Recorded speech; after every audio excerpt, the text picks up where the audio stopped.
Hello नमस्कार दोस्तों। आज हम इस वीडियो में बात करेंगे डीएनए फिंगरप्रिंटिंग के बारे में और बहुत ही आसान भाषा में और फुल कॉन्सेप्ट के साथ आज हम इसको समझने वाले हैं।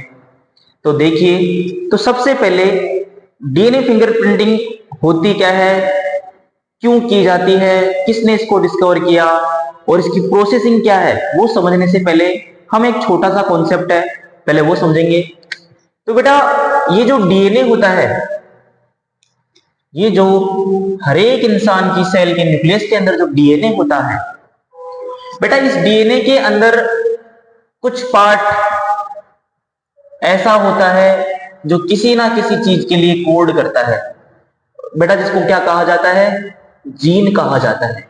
ये सब इसके अंदर जीने हैं जो कि एमआरएनए बनवाती है और एमआरएनए से प्रोटीन बनती है और वही प्रोटीन अलग अलग कैरेक्टर के रूप में एक्सप्रेस होती है। यानी कि इस जीन के अंदर ट्रांसक्रिप्शन होगा, ट्रांसक्रिप्शन से एमआरएनए बनेगा, फिर ट्रांसलेशन होगा, फिर प्रोटीन बनेगी। तो यही वो जीन होती है जो कि अलग अलग प्रोटीन बनाती है और वही प्रोटीन अलग अलग कैरेक्टर की फॉर्म में एक्सप्रेस होती है। लेकिन बेटा, ये डीएनए का जो ऑल ओवर पार्ट है ये सभी के लिए कोड नहीं करता। तो ये जो फालतू का डीएनए होता है बेटा, इस डीएनए को कहा जाता है जंक डीएनए। कौन सा डीएनए बेटा? जंक डीएनए इसको कहा जाता है, जंक डीएनए। और बेटा, इसी जंक डीएनए के अंदर एक टाइप का डीएनए मिलता है जिसको कहा जाता है satellite DNA. Satellite DNA, okay. तो बेटा, ऑल ह्यूमंस जो है उनके अंदर 99.9% जो डीएनए होता है वो क्या होता है बेटा? सेम होता है। In all humans 99.9% DNA same होता है। ओनली 0.1% जो डीएनए है वो डिफरेंट होता है। 0.1% जो डीएनए होता है वो डिफरेंट होता है ऑल ह्यूमंस के अंदर। इसी की वजह से, इसी 0.1% की वजह से हम सभी लोग, मैं, आप सभी, हम एक दूसरे से इतने अलग हैं, इसी 0.1% की वजह से। और बेटा, वही 0.1% डीएनए होता है वो यही डीएनए होता है। 0.1% जो डीएनए होता है उसी को बोला जाता है सैटेलाइट डीएनए, जो कि हम सभी में डिफरेंट है। और वो डिफरेंट क्यों है बेटा? वो डिफरेंट इसलिए है क्योंकि इस सैटेलाइट डीएनए के अंदर कुछ सीक्वेंसेस मिलती है जिनको बोला जाता है रेपिटेटिव सीक्वेंस। रेपिटेटिव सीक्वेंस, इनको बोला जाता है रेपिटेटिव सीक्वेंस। और यही रेपिटेटिव सीक्वेंस, यानी कि मैं आपको बताऊं, जैसे कि डीएनए में सीक्वेंस, जैसे कि मान लो मिल रही है एटी जीसी, फिर से यही चीज फिर से रिपीट हो जाए, एटी जीसी, फिर से यही चीज रिपीट हो जाए, एटी जीसी। हाँ, तो ये बार बार ये सीक्वेंस रिपीट हो रहा है।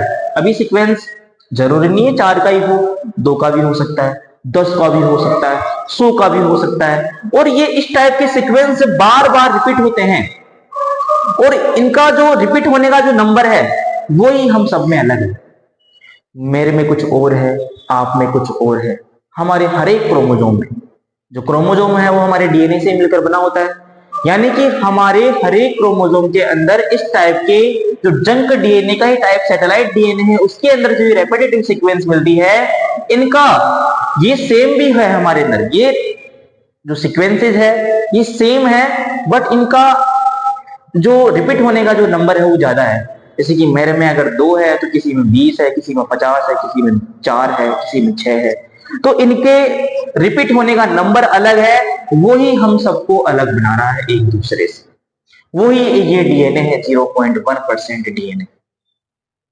ठीक है बेटा। और बेटा, इसी सैटेलाइट डीएनए के को डिवाइड किया गया है फर्दर 2 पार्ट्स के अंदर। पहला है मिनी सैटेलाइट, मिनी सैटेलाइट, और दूसरा है बेटा micro satellite. Micro satellite, okay. तो बेटा डीएनए फिंगरप्रिंटिंग जो अभी हम समझेंगे उसके अंदर यूज होने वाला है ये वाला डीएनए मिनी सैटेलाइट। इनमें ज्यादा डिफरेंस नहीं होता, फर्क इतना होता है कि ये जो रेपिटेटिव सीक्वेंस है इसमें कितनी मिलती है, इसमें कितनी मिलती है, इसी हिसाब से इसको डिवाइड किया गया है मिनी सैटेलाइट और माइक्रो सैटेलाइट डीएनए के अंदर। इसी चीज को आज हम बहुत ही डिटेल से समझने वाले हैं। एक बार मैं वापस से रिपीट करता हूं मैंने क्या समझाया, कि जो हमारा डीएनए है उस डीएनए के अंदर कुछ पार्ट उसका ऐसा होता है जो एमआरएनए बनवाता है, एमआरएनए से फिर प्रोटीन बनेगी और वही प्रोटीन हमारे अंदर अलग अलग कैरेक्टर एक्सप्रेस करवा रही है, ठीक है। तो वो तो हम सभी में सेम है, यानी कि 99% डीएनए जो है हम सभी का सेम है, मात्र 0.1% डीएनए है, ओके। तो बेटा हमारे डीएनए के अंदर ही कुछ पार्ट है जिसको जो कि किसी के लिए भी यानी कि नॉन कोडिंग पार्ट है, जो किसी के लिए भी कोड नहीं करता, उसको कहा जाता है जंक डीएनए। उसी डीएनए का ही एक छोटा सा पार्ट है सैटेलाइट डीएनए। जंक डीएनए और सैटेलाइट डीएनए सेम नहीं है। जंक डीएनए का ही पार्ट है सैटेलाइट डीएनए, जिसके अंदर सीक्वेंसेस मिलती है रेपिटेटिव सीक्वेंस, और वो सीक्वेंस का नंबर है जो हम सभी में अलग अलग है। ये सेम सीक्वेंस मान लो जैसे कि मेरे में और आप में ये सेम सीक्वेंस मिल रही है, लेकिन मेरे में अगर ये मान लो 1 2 3 3 टाइम मिल रही है तो हो सकता है आप में 20 बार रिपीट हो रही हो सकता है आप में 50 बार रिपीट हो रही हो सकता है आप में 80 बार रिपीट हो रही हो सकता है आप में 2 बार रिपीट हो रही हो। तो इनका नंबर अलग है, यही अलग जो है यही हमें और आपको अलग कर रहा है। यही 0.1% जो डीएनए है वो बताता है कि हम एक दूसरे से अलग हैं। इसको अब हम आगे समझेंगे, इससे पहले आप इसका एक स्क्रीनशॉट ले सकते हैं। तो बेटा अब जानते हैं डीएनए फिंगरप्रिंटिंग की बारे में, कि जो डीएनए फिंगरप्रिंटिंग है किसने बनाई बेटा। तो डीएनए फिंगरप्रिंटिंग जो है बेटा डेवलप्ड बाय एलेक्स जेफरी। कब? 1984। एलेक्स जेफरी नाम के साइंटिस्ट थे, इन्होंने बनाई थी इस टेक्निक को, ठीक है बेटा। तो बेटा अब डीएनए फिंगरप्रिंटिंग है तो उसके लिए हम जो मिनी सैटेलाइट डीएनए यूज में लेने वाले हैं उसके कॉन्सेप्ट को थोड़ा सा आप समझ लेते हैं। बेटा हमने क्या किया कि अगर एक टेस्ट ट्यूब में डीएनए लिया और अगर उसका सेंट्रीफ्यूगेशन किया, इस टेस्ट ट्यूब में हमने डीएनए लिया और इसका सेंट्रीफ्यूगेशन किया, तो बेटा आप सेंट्रीफ्यूगेशन में अच्छी तरह समझते हो, जो भारी चीज होती है वो नीचे रह जाती है और जो हल्की है वो ऊपर रह जाएगी। तो बेटा हमें पता है कि हमारा जो 99.9% डीएनए है वो सभी का सेम है। तो बेटा जो हेवी डीएनए है वो तो आ जाएगा नीचे, और जो हल्का डीएनए रह गया सैटेलाइट डीएनए 0.1% डीएनए वो ऊपर रह जाएगा बेटा। तो हमें दो पीक मिलेगी, एक बड़ी पीक और एक छोटी पीक। तो जो बड़ी पीक मिलेगी बेटा वो शो करेगी बल्क डीएनए को, यानी कि जो 99.9% डीएनए है वो हमारा बल्क डीएनए है, जो कि सभी ह्यूमंस के अंदर सेम है, सेम इन ऑल ह्यूमंस। और जो छोटी वाली पीक है बेटा वो शो कर रही है सैटेलाइट डीएनए को, यानी कि 0.1% डीएनए जो कि डिफरेंट है इन ऑल ह्यूमंस। अब बेटा यही जो सैटेलाइट डीएनए है, यही जो सैटेलाइट डीएनए है, इसको इसके भी दो टाइप है, माइक्रो सैटेलाइट और मिनी सैटेलाइट डीएनए। बेटा माइक्रो सैटेलाइट डीएनए और मिनी सैटेलाइट डीएनए में डिफरेंस क्या है? इतना सा ही डिफरेंस है कि जो अभी मैंने आपको जस्ट बताई थी कि जो ये सैटेलाइट डीएनए है क्या, इसके अंदर कुछ सीक्वेंसेस मिलती है जो कि बार बार रिपीट होती है ना, जैसे कि अभी मैंने आपको एग्जांपल दिया था ATGC है ना। तो बेटा जो माइक्रो सैटेलाइट डीएनए है उसके अंदर जो रिपीटेशन होता है वो होता है 2 से 6 बेस पेयर, यानी कि 2 to 6 बेस पेयर, यानी कि 2 भी हो सकते हैं, जैसे कि मान लो मैं बोल दूं AG 2 है, मैं 3 का बोल दूं AGC, ठीक है। तो ये रिपीटेशन 2 से 6 के होते हैं, और वो कितने बार रिपीट होते हैं बेटा? 10,000 से 1 लाख, यानी कि 10,000 to 100,000 टाइम रिपीट, इतनी बार वो रिपीट हो सकते हैं बेटा एक माइक्रो सैटेलाइट डीएनए के अंदर। और दूसरा जो मिनी सैटेलाइट डीएनए है बेटा, जो कि यूज होता है डीएनए फिंगरप्रिंटिंग में, ये क्या है बेटा, इसमें जो रिपीटेशन होता है जैसे कि, तो वो 10 से लेके 100 का हो सकता है बेटा, 10 बेस पेयर से लेके 100 बेस पेयर का हो सकता है, वो 10 का भी हो सकता है, 11 का, 12 का, और 100 तक जा सकता है। यानी कि उसमें बेस पेयर कितने हो सकते हैं, यानी कि जैसे कि समझे कि 10 बेस पेयर आ गए, है ना, उन 10 के बाद में फिर से वापस वही 10 रिपीट हो गए। तो इस टाइप के रिपीट्स होते हैं बेटा इसके अंदर, मिनी सैटेलाइट डीएनए के अंदर। और बेटा वो कितने बार रिपीट होता है, 500 to 30,000 टाइम रिपीट, इतनी बार वो रिपीट होता है बेटा। ओके, तो बेटा ये जो रिपीट जो मिनी सैटेलाइट डीएनए के अंदर, हालांकि इसके लिए भी सेम टर्म रहेगी, लेकिन जो मिनी सैटेलाइट डीएनए के अंदर जो ये जो रेपिटेटिव सीक्वेंस है बेटा, ये सीक्वेंस को कहा जाता है VNTR। Repetitive sequence of mini satellite DNA is known as variable number of tandem repeats। तो बेटा ये जो सीक्वेंसेज है जिनसे हम डीएनए फिंगरप्रिंटिंग करेंगे, इन सीक्वेंसेस को कहा जाता है VNTR। बहुत ही इंपॉर्टेंट कॉन्सेप्ट है जो कि आपको पता होना चाहिए। ये जो सीक्वेंस मिल रही है हमें 10 से 100 बेस पेयर की, है ना, जो कि 500 से 30,000 बार रिपीट हो रही है, तो इन सीक्वेंसेस को कहा जाता है बेटा VNTR, variable tandem repeat, variable number of tandem repeats इसको कहा जाता है। तो ये सब हमने डीएनए फिंगरप्रिंटिंग के बारे में अब समझा। अब बेटा अब हम इसकी प्रोसीजर के ऊपर बात करेंगे, तो अभी आप इसका स्क्रीनशॉट लीजिए। तो बेटा अब हम जानते हैं स्टेप्स ऑफ डीएनए फिंगरप्रिंटिंग, कि डीएनए फिंगरप्रिंटिंग कैसे की जाती है। तो बेटा हम एक केस स्टडी करने वाले हैं। मान लेते हैं कि एक मर्डर केस है जिसके अंदर हमारे को 3 लोगों पे शक है। एक का नाम गोलू है, एक का नाम मोलू है और एक का नाम टोलू है। ये 3 लोग हैं, गोलू, मोलू और टोलू। ओके, तो बेटा जहां पे मर्डर हुआ है वहां पे हमें थोड़ा सा ब्लड मिला है मर्डर का भी, जो कि उसका भी हमने डीएनए ले लिया है, और इन तीनों पे शक है तो इनका भी डीएनए हम लेंगे। यानी कि फर्स्ट स्टेप में हम करेंगे आइसोलेशन ऑफ डीएनए। ओके, और बेटा हमने क्या किया कि इन तीनों का एक क्रोमोसोम नंबर मान लेते हैं कि फर्स्ट ले लिया, फर्स्ट क्रोमोसोम ले लिया, ठीक है। मान लेते हैं कि इनके होमोलोगस क्रोमोसोम है, इसका भी फर्स्ट है, इसका भी फर्स्ट है, इसका भी फर्स्ट है और इसका भी ये फर्स्ट क्रोमोसोम है, ठीक है। ओके, जिसके ऊपर डीएनए है, इनका क्रोमोसोम के अंदर ही डीएनए होता है। ओके, और बेटा हमने फिर इसको डाइजेस्ट कर लिया डीएनए को by restriction endonuclease. Restriction endonuclease enzyme है बेटा, बहुत इंपॉर्टेंट एंजाइम है, जो कि डीएनए को छोटे छोटे बीच में से छोटे छोटे फ्रेगमेंट्स में तोड़ देता है। तो बेटा फ्रेगमेंट्स में तोड़ने के बाद में हमारे पास में ओनली इनके ऊपर जो सीक्वेंस है, जैसे कि मान लेते हैं इसके ऊपर 5 और 7 सीक्वेंस है होमोलोगस क्रोमोसोम, मतलब ये 2 सीक्वेंस मिल रही है हमारे को, है ना। इसके ऊपर जो रिपीटेशन हो रहा है VNTR का, मान लेते हैं इसके ऊपर हो रहा है बेटा 15 एंड 18, इस वाले के ऊपर 18 टाइम। ओके, ठीक है, और इसके ऊपर मान लेते हैं बेटा, इसके ऊपर मान लेते हैं रिपीटेशन जो ये हो रहा है वो हो रहा है 25 एंड 28 टाइम। ये VNTR का सीक्वेंस है, और डाइजेस्ट हमने इसको कर लिया था, तो इसके ऊपर मात्र ओनली VNTR के सीक्वेंस, इन जो तीनों लोग हैं, इन तीनों लोगों के हमारे पास में मात्र क्या है बेटा, VNTR की सीक्वेंस है बेटा। ओके, अब हम क्या करेंगे बेटा, थर्ड स्टेप में separation of DNA fragment by electrophoresis. इसका पूरा नाम है बेटा जेल इलेक्ट्रोफोरेसिस।